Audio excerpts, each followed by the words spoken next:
Before we jump into This Week in Gaming, we want to give a very special thank you to Razer for supporting today's podcast. Razer is for gamers by gamers, and they have some of the most amazing wireless products out there. Christmas is right around the corner. If you want to be everyone's favorite Santa Claus, go pick up some Razer gear for those that you love. You can pick up, for example, the Black Shark V2 Pro wireless headset. You can pick up the Viper Ultimate Pro mouse. And you can find these products at multiplayerpodcast.com/Razer. Make sure to enter promo code multiplayer upon checkout, and you will get a free gift along with your item. Let's get into it.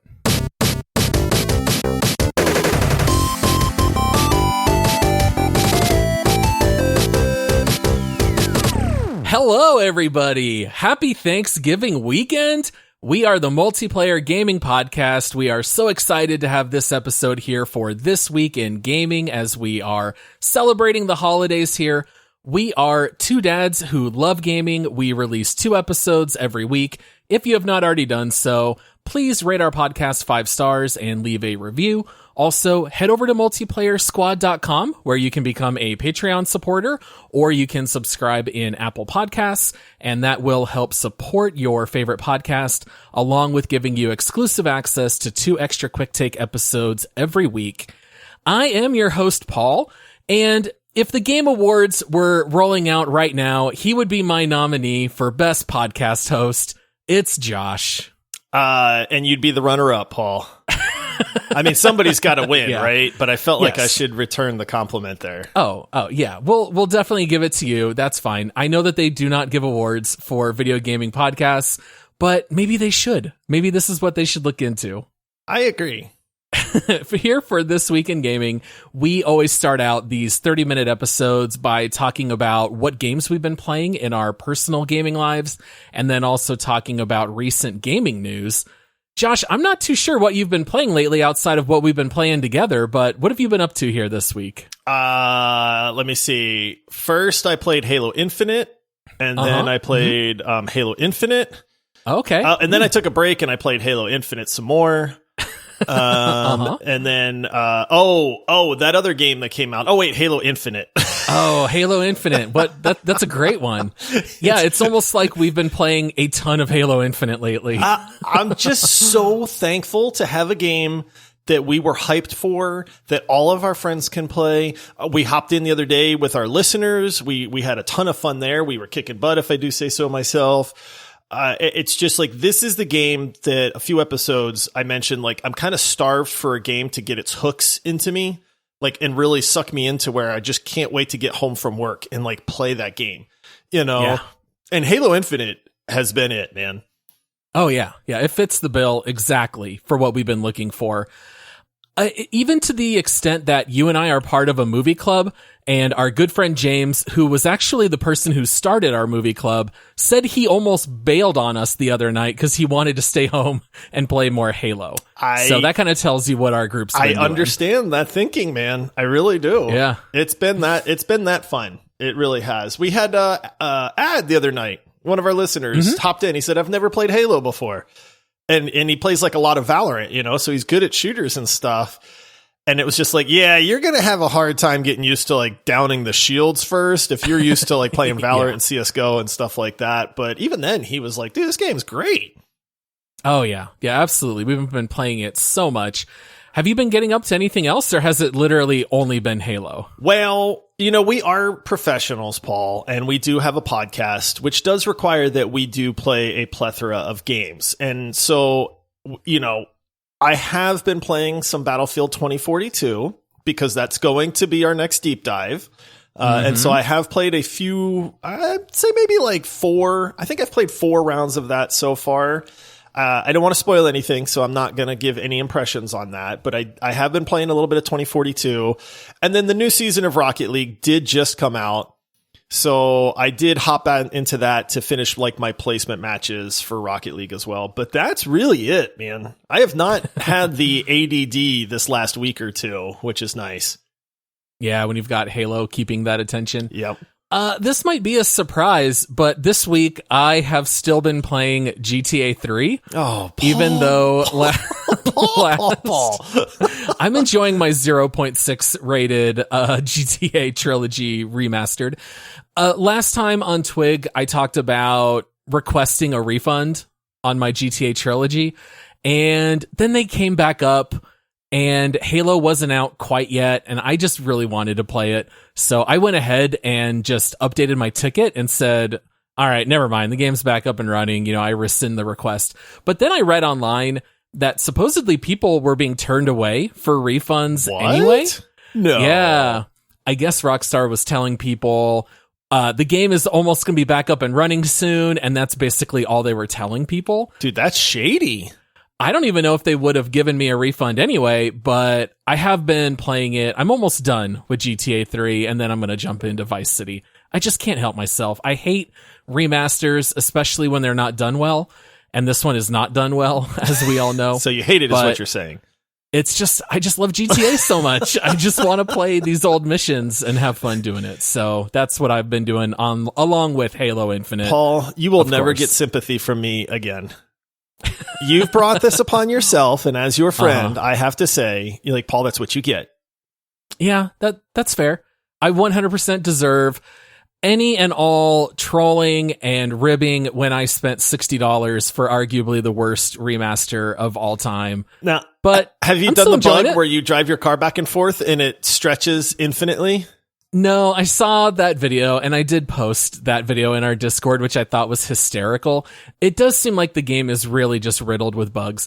I don't know if you saw one picture really cracked me up from San Andreas, where they said higher polygon count doesn't always make sense. Yes, the donut. And it's like a picture of like a washer of like a bolt, like a nut from a bolt and nut set, which of course is supposed to be a hexagon or an octagon. Yeah. Hexagon. Hexagon.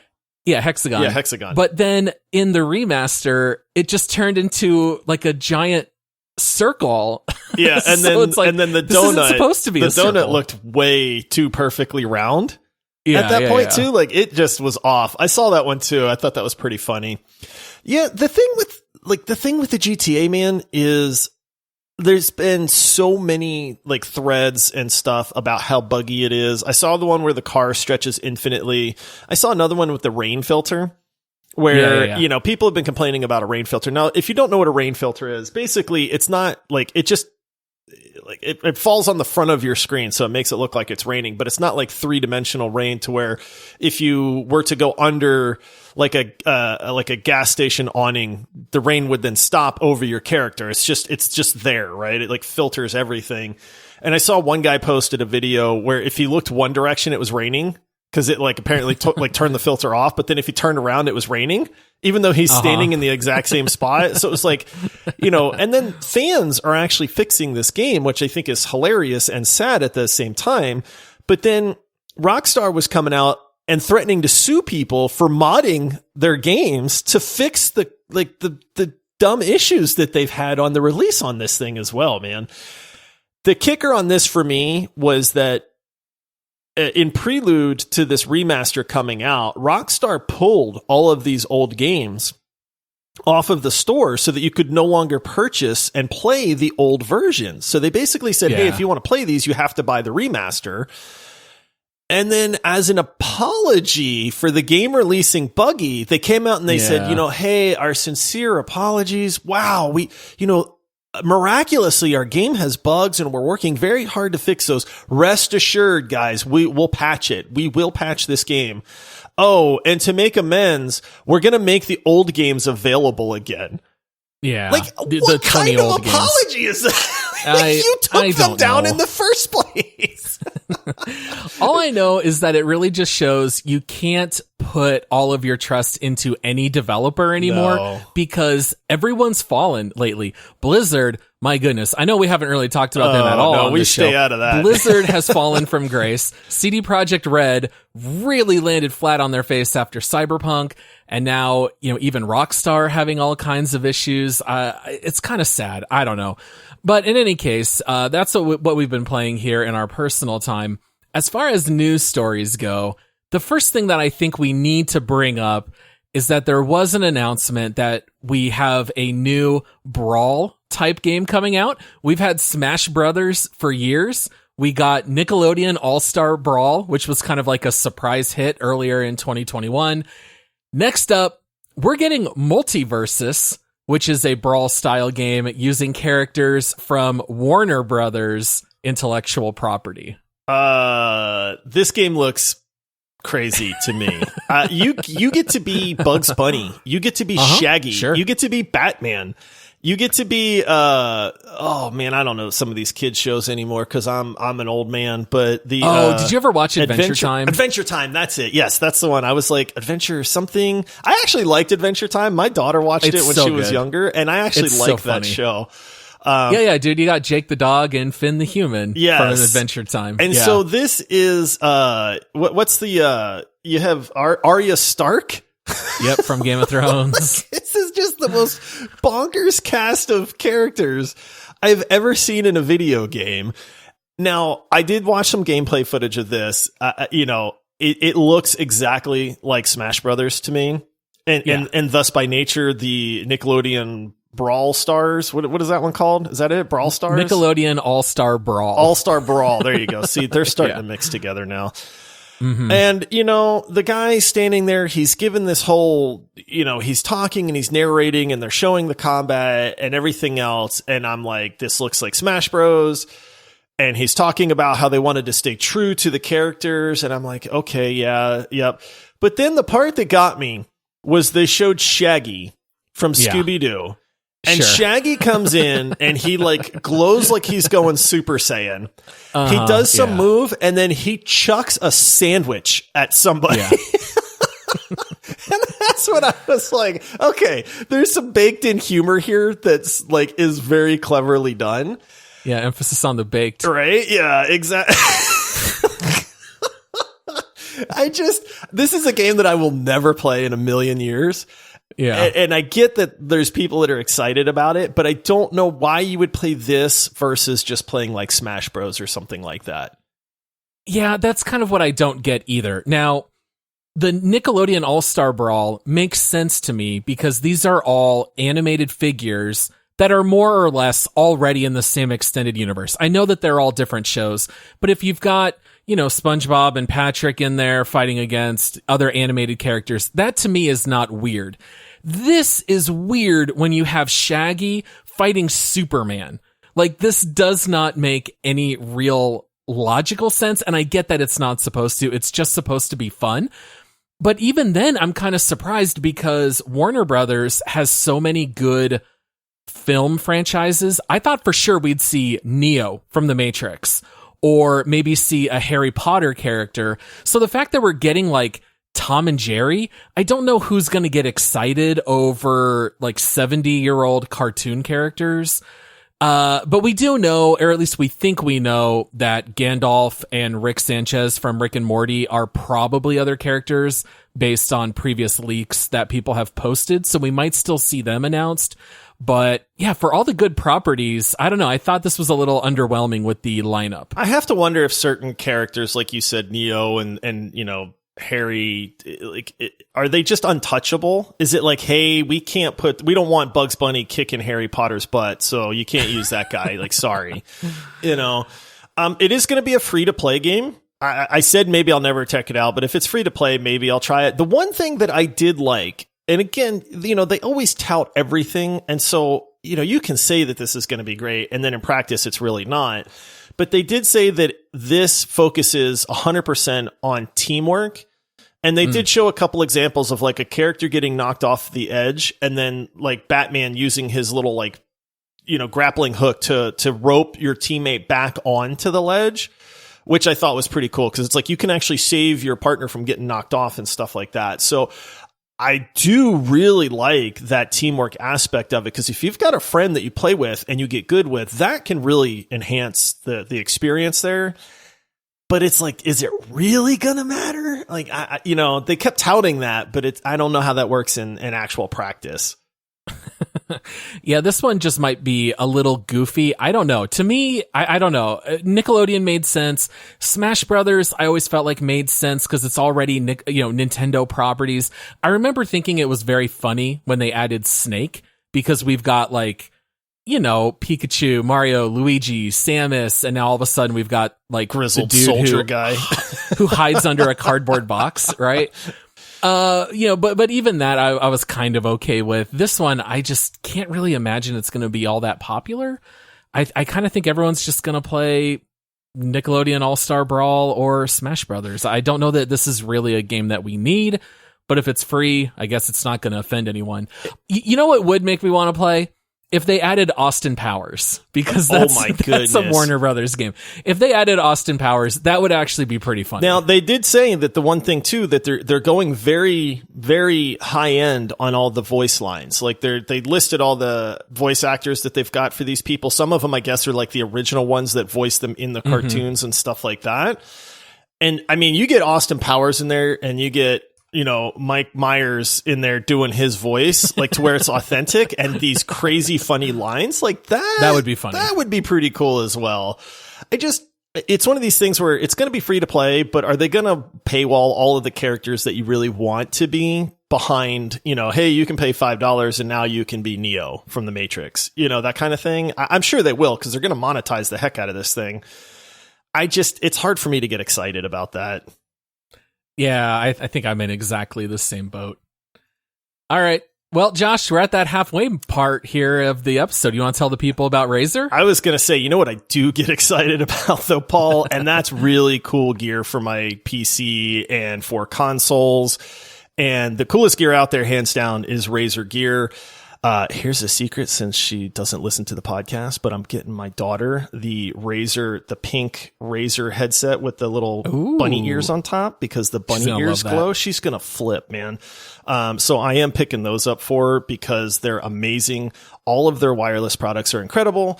You've got the Razer Black Shark V2 Pros, the Viper Ultimates, like all of this wireless gear. You can lose all the cables. You can make your battle station and your consoles just cleaner and better. They're really just the best gear you can get, and Christmas is coming. So if you want to be the coolest parent out there or treat yourself to something, you know, Razer is where it's at. So you can pick yours up over at multiplayerpodcast.com/Razer. When you get that awesome gift for somebody or yourself, enter code multiplayer at checkout. They're going to send you the best gear you've ever gotten, along with a very cool free gift. All right, Josh, continuing in the episode here, we have been able to see the announced nominees for the 2021 Game Awards.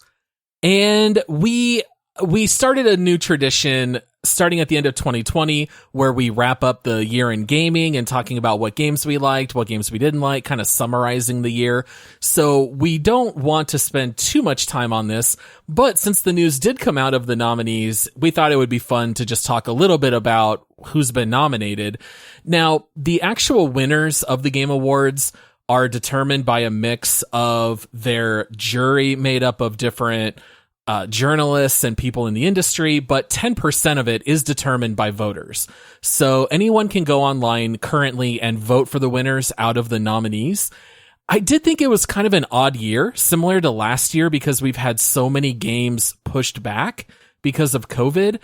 But for Game of the Year, the nominees that we did get are Deathloop, It Takes Two, Metroid Dread, Psychonauts 2, Ratchet & Clank Rift Apart, and Resident Evil Village.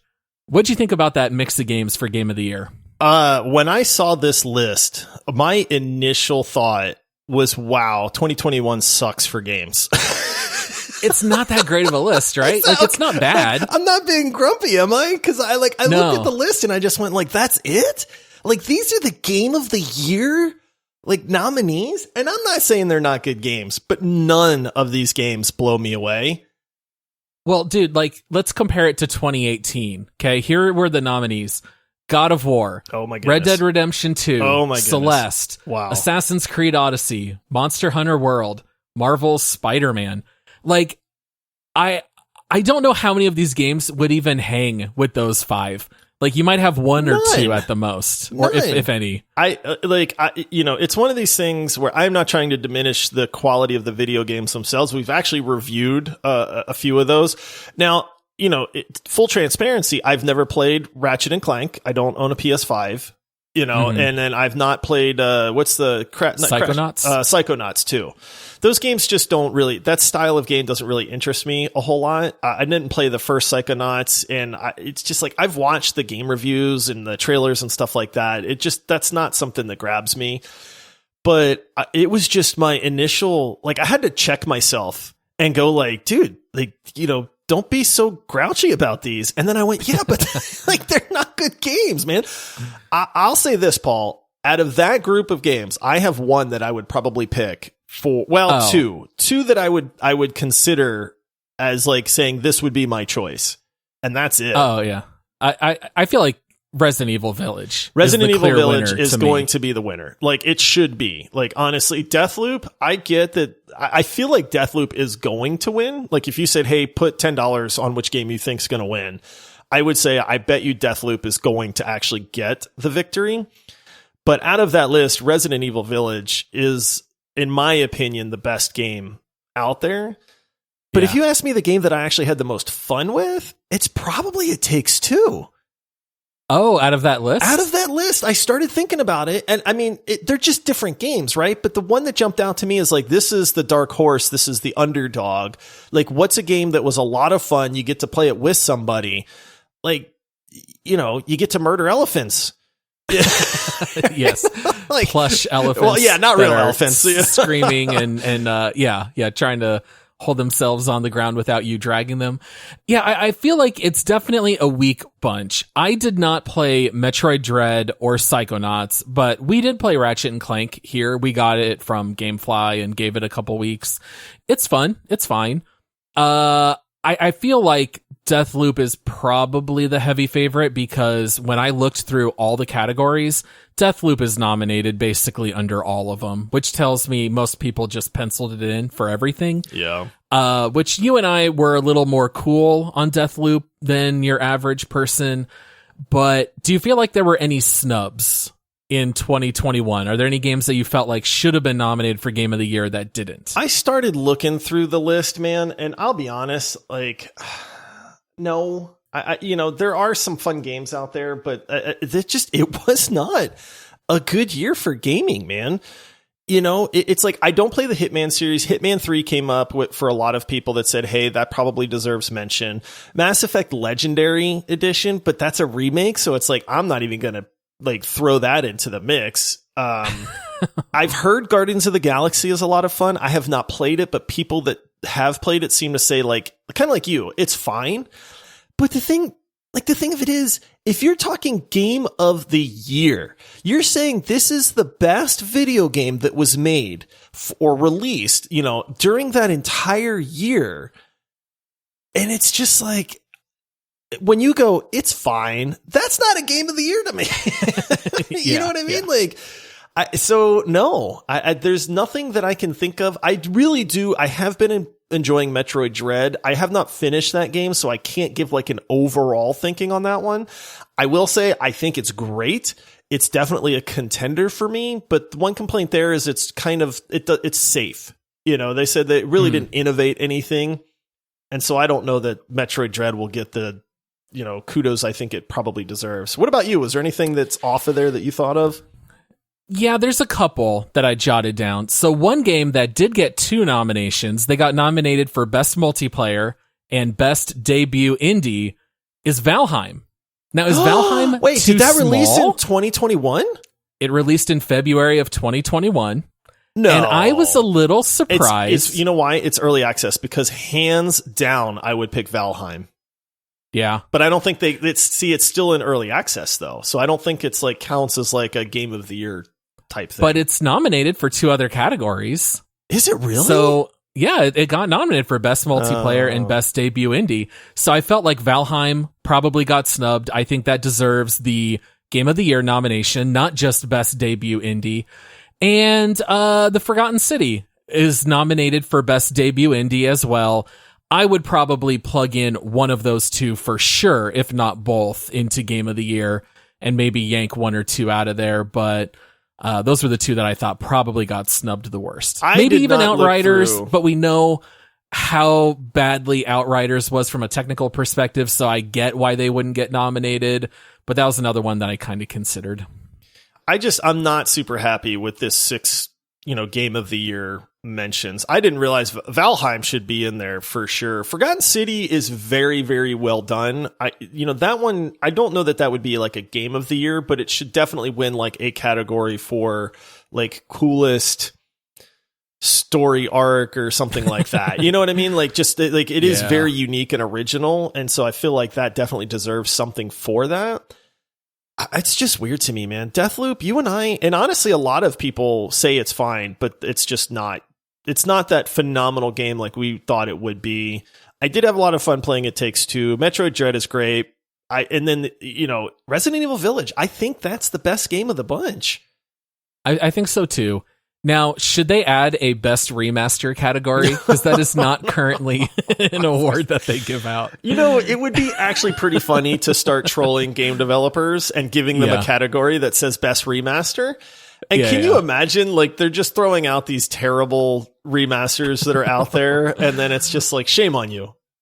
Well, some of them have been really good. So, like, in years past, the Final Fantasy VII remake was nominated for Game of the Year. That's a remake, though. Resident Evil 2 was also a remake, and that got nominated. But yeah, maybe a best remaster just to poke fun at some of these games might be in order. Best money grab category. Just, yes. Broken Shattered Dreams, and just put like Cyberpunk and 2042 and the GTA trilogy remasters up there and stuff. To just say like, here you go. Disappointing. We see you, developers. Oh, man. All right. And then the last story that we were going to talk about here this week is, I thought this was kind of funny wording because we saw a news story that there were 12 exclusive minutes of gameplay from an upcoming game called MADiSON. But the funny thing is that the opening level has been available since 2018. So there are lots of videos from the beginning of this game called MADiSON, but it's been kind of gaining new steam this week when they said they released some brand new exclusive content. This is a psychological horror game. Which are my favorite kind. You and I love that genre. And I thought what was really funny is that this game has extensive use of a Polaroid camera. And so immediately I couldn't help but think Martha is Dead is this same genre. They do seem to be vastly different games, but the idea of having two psychological horror games make extensive use of cameras and development, I thought was actually quite funny. I don't know. It's like which one came first, right? The chicken or the egg? I don't know which one started development and I don't know announced like, hey, we're going to have a camera involved here. And then the other ones went, we need to run with that, guys. Like, put a camera in our game now. This game looks very good. Psychological horror is our favorite genre of horror type games. There were, what is it? Like you said, like a 12-minute gameplay demo or something to where you really genuinely get a pretty good idea of how this game is going to be. And it's creepy, man. I love like all of the stuff that they put in there. The atmosphere is really, really good. You're walking through this house. You're trying to get away from something. You do have a Polaroid camera. Now, what I like about that versus the one in Martha is Dead is that it's very easy. You just push the button and it takes a picture. Yeah. And you use it to almost light up something for a second. And I feel like the game uses that to accentuate the horror element because it's like you're in this dark place. And if I take a picture and something's right in front of me, I'm going to scream. You know what I mean? Where it's like the Martha is Dead is much more into like the weird photography. Make sure you're setting all of your f-stops and your shutter speeds and all that stuff. It like kind of strange. And I do like the fact that it's like when you take this picture with this Polaroid, your character grabs it and kind of, flips it in the air, like shake it like a Polaroid picture. Don't shake the Polaroid. We've known this for years. You're not supposed to shake them. And then you kind of see, what's on it. And so I liked that aspect of it as well. There was a part in this gameplay demo where, your character turns around and this freaky looking ghost lady thing just kind of walks past like down the hallway. I love those little moments. They're not necessarily jump scares where it's like meant to just shock you, but more of that like, wait, did you see that out of the corner of your eye? Because that can really get in your head after a while too, when you think you're seeing stuff and you're not quite sure and stuff like that. So yeah, for me, this game's not doing it, Josh. I am very much looking forward to Martha is Dead. That is much more up my alley than this. This, to me, is definitely kind of taking a page out of Phasmophobia. It's like, let's just make lights flicker and it's dark and there's ghosts walking around and there's like doors opening and closing. When it comes down to like ghosts and supernatural type stuff, I am just so out on it. Like, I wish I liked it and I wish I could get in the mood. But to me, I am so much more into the idea of a twin sister seeing her sister die and taking over her life and experiencing the horror of finding out like what her parents really thought of her because they think she's now the favorite sister. I find that to be so much more interesting. So if I had to pick one out of the two, it's definitely Martha is Dead, where I get the sense you are probably more likely to pick MADiSON. I am 100%. It's very funny because I like that supernatural, freaky, like what's going on, what's out there, you know, like let your brain kind of run away with it, which mine does. Whereas yours just completely shuts it down and just goes, this is stupid. Like, I don't buy into any of this. Like me, my brain starts going like, is it a demon? Is it a ghost? Like, is it possessed? Like, what is it, man? And it just starts running with it. So when I see the freaky lady walking down the hallway, like, I get scared. Whereas like with Martha is Dead, when you're cutting off your sister's face, I'm just kind of like, that's gross, but it's not really scary. Like, that doesn't scare me, you know? But I will say this. Martha is Dead is going to have a much better storyline and plot for sure than MADiSON is. But this is like you and I's movie takes, right? MADiSON will scare me. I'll have fun. I'll scream. I'll get into it. I'll have a good time. It's not going to hold a candle to the cinematic experience that is going to be Martha is Dead, which I know you love and would prefer. But yeah, I'll play MADiSON for sure. Yeah, ghosts just don't do it for me. That's honestly all it comes down to. You know, like Paranormal Activity, like those movies, I really just could not care less. It's just something in how I'm wired. And I've always said I have like an engineer's brain. I just didn't turn out as an engineer. And so, I don't know. I just like something that's a little more rooted in reality. Okay. All right, Paul, you're chilling at home. Yeah. It's late at night. You're watching a movie. You hear a thump. Yeah. And you're like, what was that? And just floating through your wall, a ghost appears in your living room. Okay. Is that going to scare you? Or are you just going to be like, oh, jeez. Like if an actual ghost. Like if I saw an actual ghost. Would it freak you out at that point? Or would you still just be like, hey, can you leave? We're trying to watch a movie here. Well, yes, I would be a little freaked out, but it's not going to happen. So I don't really care. I certainly would not be annoyed. I could just see Paul being like, yeah, I don't believe in you, so close the door, please. Yeah. I thought you were going to say, if there's a thump, do I go straight to, oh, there must be a ghost in my house? Like, I assume it's like pigeon I wouldn't that flew assume into that the wall. Right. That's not my initial, like, I would have to see one. But what's funny is I wouldn't get scared. Like, oddly enough, as much as these games scare me, like, I don't think like ghosts, like, you know, real ghosts are scary. So it's like that part wouldn't freak me out. I don't know. Yeah. Well, we'll keep an eye on these. I know you and I love this genre. Like, I'm not opposed to playing MADiSON. I'm just saying between the two, Martha's Dead is the one I'm definitely looking forward to. I think that one's going to have a really interesting story. MADiSON, I think, will probably, I get the sense it's going to be something goofy. It's just trying to scare you more. That's the gist I get. Like, Martha is Dead, it's going to have a great story. Like, you're going to be done with that and you're kind of going to go like, wow, that was an intense game. Like, that was really neat. Whereas MADiSON, I think, is more just did I get scared? Yeah. I think Martha is Dead will have like stronger characters, and that's what you're going to remember. Is like, I remember this character and this happened. Where MADiSON, I think you'll just remember the atmosphere and the experience. But I think it's going to be just some kind of like goofy twist with MADiSON. I already see people saying, oh, the MADiSON, the I is lowercase, so is it supposed to be Mad Son? Because the guy you play is a 16-year-old boy. Maybe he's just gone mad. I could kind of see them doing something kind of cheesy like that with MADiSON. Like a Sixth Sense twist kind or something like that. Mm-hmm. Yeah. So we'll just have to wait and see.